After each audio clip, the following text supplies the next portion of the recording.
ভাই এগুলো pipe bag করে বাঁধিচ্ছেন কেন? ভাই এইদিকে বেঁকা সোজা করে দিলেই তো আরো দেখতে সুন্দর লাগলো নি, সবাই তো ভাই সোজা সোজা করে করে দেয়। বাঁধলে সুন্দর লাগতো, কিন্তু বেড়াকাটা তার উদ্দেশ্য হলো যখন ছাদ ঢালা হয়ে যাবে নিচে প্লাস্টার করবে, প্লাস্টারের নিচে ফাটা ফাটা দাগ ও আসে, আঁশ ফাটা দাগ হয় আশ পাইপ ফাটা দিয়ে দাগ গেঁথে আসে। যেখান থেকে গেছে, এই কথা অবশ্য সত্য, আমার নিজের বাড়ি তো এটা হচ্ছে।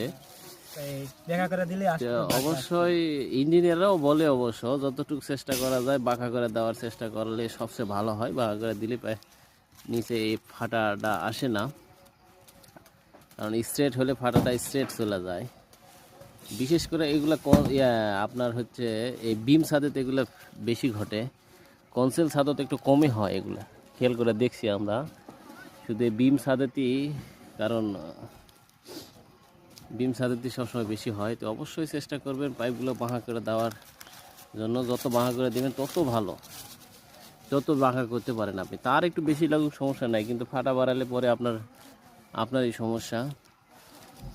তো অবশ্যই চেষ্টা করবে, যেগুলো মিস্ত্রি আছে বাড়িওয়ালা আছে বা রাজমিস্ত্রি সাহেবেরা আছে, অবশ্যই সব মিস্ত্রি সাহেবরা জানাবেন যে অবশ্যই ব্যাখ্যা করে দেওয়ার চেষ্টা করবেন। আমরাও ব্যাখ্যা করে দিই, এখন থেকে কোনো ছাদে আর সোজা স্ট্রেট পাইপ দিই না।